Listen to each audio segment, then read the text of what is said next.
Try you. Pain is the thing I acquire. Mental desire. Can someone make it end?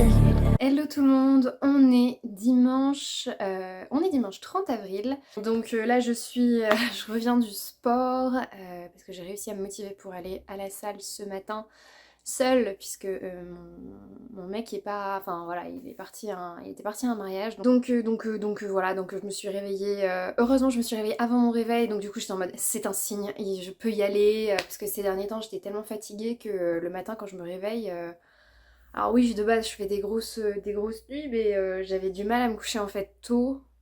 Enfin, tôt pour moi, donc quand je travaille, c'est genre à 21h, je suis censée être dans le lit, à 21h30, je dors. 22h max. Mais là, c'est vrai que je sais pas, c'est aussi avec le changement d'heure, mais j'ai décalé un peu mes heures de sommeil, et donc genre à 22h, je dors pas... Souvent, je suis dans le lit, mais je dors pas encore, je lis, enfin bon, bref, voilà, vous allez tout savoir sur ma vie. Mais tout ça pour dire que finalement, ce matin, je me suis réveillée, je me suis réveillée, je sais pas, enfin bref, à 7h20 et quelques, et donc j'ai eu le temps de boire un café, m'habiller et partir à la salle de sport d'ailleurs, pour vous mettre tout à fait à l'aise, parce que la salle c'est un endroit qui peut faire peur pour aller faire du sport, je vais vous raconter une petite anecdote. Moi ça fait du coup vraiment pas longtemps que j'y vais, alors j'ai toujours fait du sport depuis, je sais pas, une dizaine d'années. Soit à l'extérieur, j'allais en salle pour faire des cours collectifs, mais donc du coup dans un endroit bien déterminé où on a un peu nos repères. Mais la salle, c'est-à-dire aller sur des machines, se faire son propre entraînement, c'est vraiment un truc du coup que j'apprends à faire. Et donc, au début j'allais avec mon mec, comme ça il m'a montré un peu toutes les machines, comme ça je me sens un peu moins bête et j'ai moins l'impression qu'on me regarde. Donc c'est vrai que souvent je vais avec lui, et la seule fois où j'étais allée toute seule, j'avais fait la corde à sauter, donc du coup c'était pareil, espace maîtrisé, zone de danger limitée. Et donc là aujourd'hui je me suis motivée pour faire le bas du corps, et donc du coup vous avez différentes machines, vous avez une presse, vous avez les machines pour faire les adducteurs, donc adducteurs c'est à l'intérieur je crois, ou alors après vous le faites dans l'autre sens, ça fait travailler les muscles sur les côtés des cuisses. Après vous avez les leg extension, donc vous poussez, et donc ça vous fait plutôt les ischios c'est derrière. Bah je sais plus, j'ai oublié le nom du muscle devant.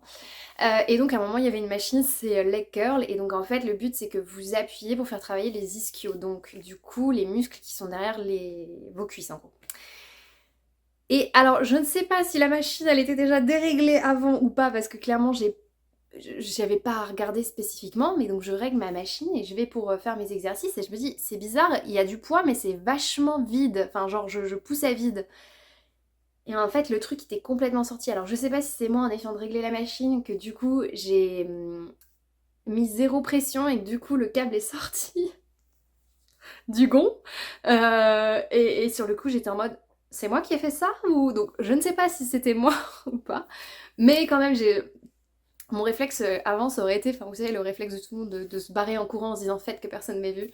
Bon là je suis quand même, du coup je suis allée à l'accueil pour dire que il y avait une machine, il me semblait que le truc était sorti, mais que je voulais pas y toucher pour pas faire pire que mieux. Et en fait, il y avait pas on était dimanche matin, donc du coup, il y avait pas les coachs, ils arrivaient qu'à partir de 9h. Donc du coup, j'ai abandonné la machine, voilà. En espérant que personne la prendrait après moi, en se disant que potentiellement, j'avais peut-être pas cassé la machine, mais en tout cas que j'avais fait n'importe quoi comme une noob. Donc voilà, hein, vous inquiétez pas, ça arrive à tout le monde. Après je me suis pris un vent parce que sur le coup la machine a été légèrement différente de l'autre, donc il y a des QR codes, mais en fait les QR codes marchent pas, donc je devais avoir l'air d'une débile avec mon téléphone à essayer de prendre en photo le QR code. Je pensais que ça donnait accès à un tutoriel vidéo.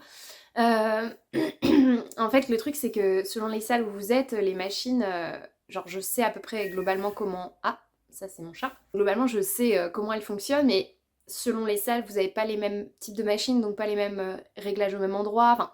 Donc celle-là, moi je vais dans une salle Fitness Park, les machines sont assez faciles à régler. Voilà, si jamais ça vous intéresse. Et je voulais vous dire aussi que si... elle n'a pas encore fait de vidéo sur le sujet, mais en l'occurrence c'était Delphine, donc de...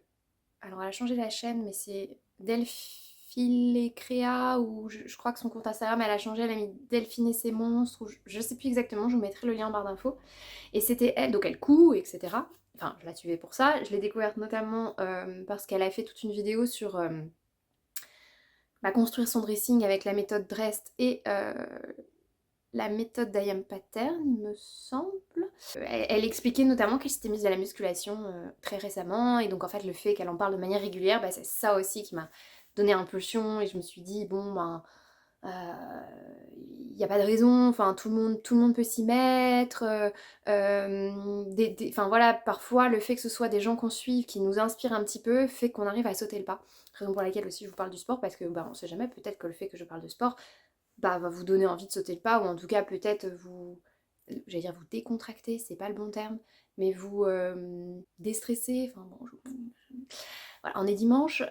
Pauvreté du vocabulaire, bonjour. Attendez, est-ce que je suis en train en même temps de checker mon chat qui du coup se dit c'est super, t'es avec moi, mais joue, et donc du coup il miaule, donc j'essaye d'attirer son attention avec une boulette de papier.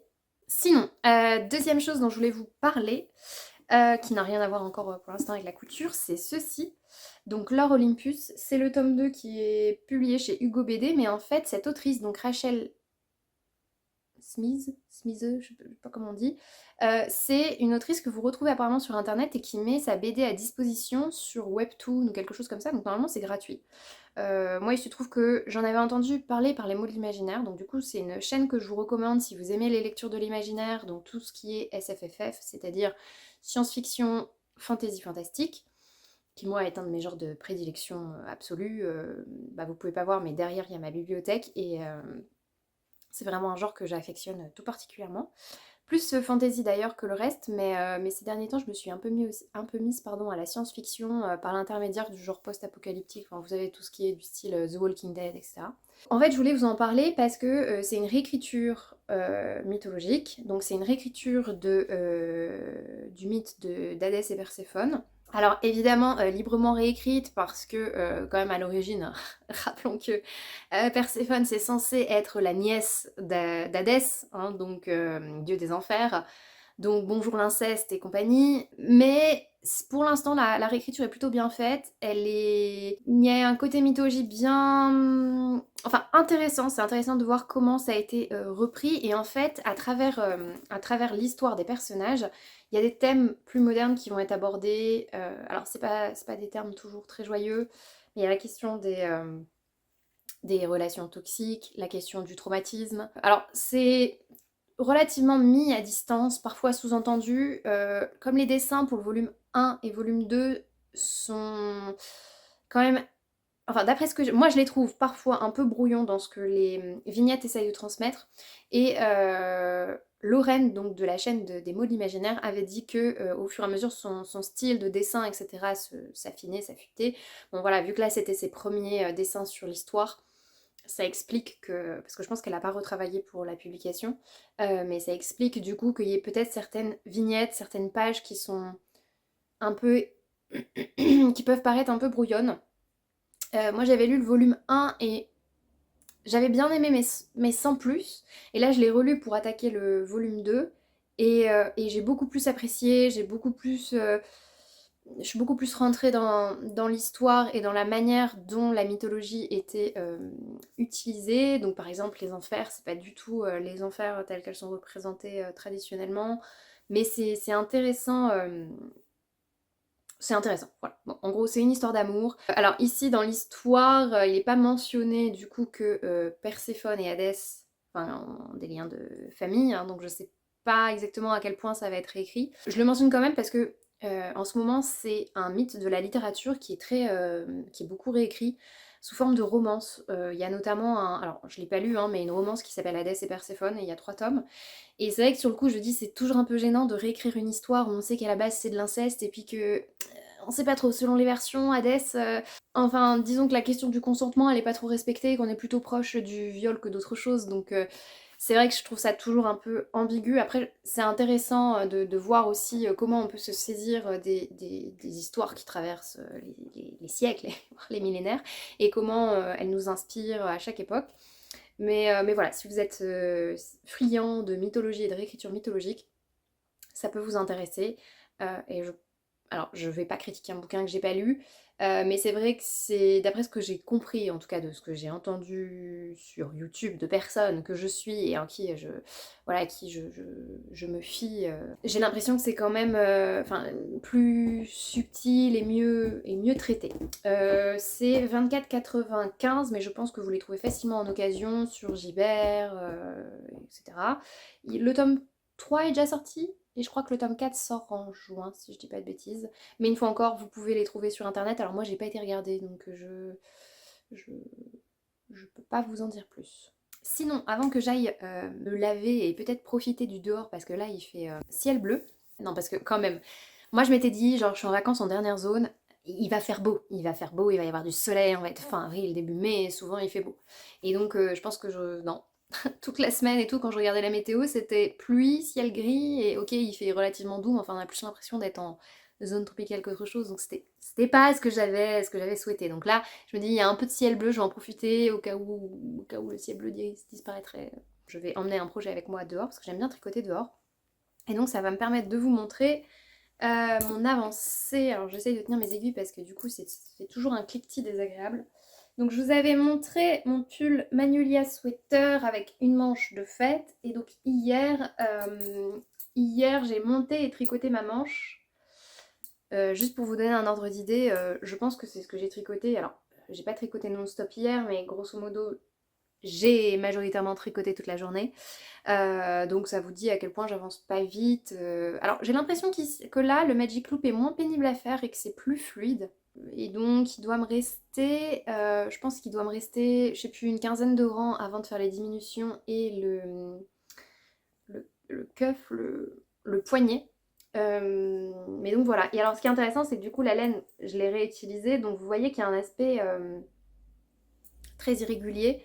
Ça se lissera un peu plus au... Vous voyez là j'avais bloqué une partie. Enfin j'avais surtout pas en bas, mais j'avais déjà bloqué, je sais plus, ici. Donc c'est fou comme ça se lisse, mais ça se lisse. Ça s'est pas non plus totalement lissé. Mais bon, de toute façon c'était un pull de récup. Je vous rappelle c'était... donc il me reste que ça, mais il me reste encore un rouleau.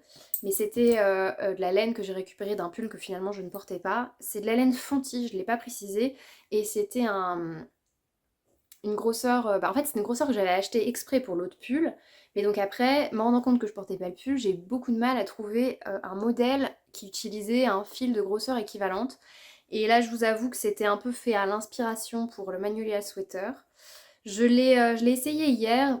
Si à un moment j'ai le temps, je vous l'essayerai pour vous montrer ce que ça donne, mais c'est vrai que la partie dentelle et les noppes se situent donc sur le yoke en haut. Je suis pas sûre que ce soit quelque chose que j'apprécie, surtout que là c'est en grosse laine, donc les noppes sont grosses. Alors moi j'aime bien les noppes, mais là c'est vrai que ça fait très volumineux. Euh, Et puis j'ai l'impression que le col, moi souvent les cols, j'ai l'impression que ça m'appuie toujours un petit peu ici et que ça a tendance à m'étrangler dès que c'est des cols un peu, vous voyez, comment on appelle ça? Un peu double. Enfin double et puis montant quoi. Mais voilà, donc je n'ai pas hier repris mon Birds of a Feather. J'ai surtout avancé là-dessus. En fait, j'ai envie de terminer ce pull pour me dire que j'ai un projet terminé, je le bloque, je verrai bien si je le porte le prochain hiver. Et mais au moins je le vois plus traîner. J'aime pas voir les choses traîner en fait.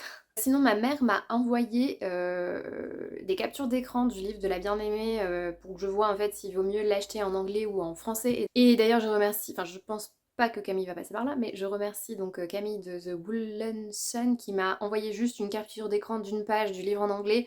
Comme ça m'a permis de comparer. Je pense que je vais prendre le livre en anglais parce que les abréviations sont en anglais, alors que la version française, c'est les abréviations françaises. En fait, parfois, il y a des designers français qui font leur modèle en français, mais par contre, pour les abréviations de tricot, continuent d'utiliser les abréviations anglaises qui sont beaucoup plus simples parce que c'est genre K1 pour une maille en droit. Et nous en français, nos abréviations elles sont beaucoup plus lourdes et donc du coup visuellement on s'y perd, surtout quand c'est des instructions écrites. Donc je pense que je vais acheter la version anglaise, mais que comme ma mère a le livre en français, s'il y a des passages que je comprends pas, bah, je regarderai la version française. Je sais pas dans quoi je m'embarque, alors c'est un châle, je vous rappelle que moi dans ce livre ce qui m'intéresse c'est le modèle J'ai oublié de re-regarder, je crois que ça veut dire tisser dans la langue maternelle de la designeuse, mais comme je ne sais pas de quelle origine elle est, voilà, c'est tout ce que je sais. Donc c'est Gewif, Jiwif, j'essaierai de re-regarder, parce qu'il me semble que la prononciation, elle n'était pas indiquée sur la description Ravelry. Et donc en fait, c'est un châle que je trouve absolument magnifique, mais alors il y a l'air d'avoir des techniques, là ma mère, elle m'a envoyé les pages, je me suis dit, mon Dieu, dans quoi je me suis embarquée. Donc j'ai déjà acheté la laine, je vous rappelle que j'avais acheté un combo de chez... Life in the Long Grass voilà, que j'attends. Et ouais, il y a plusieurs techniques, visiblement il y a quand même du jacquard, donc j'en ai jamais fait. Donc je me dis mince, vite, faut que je fasse un projet avant mon châle.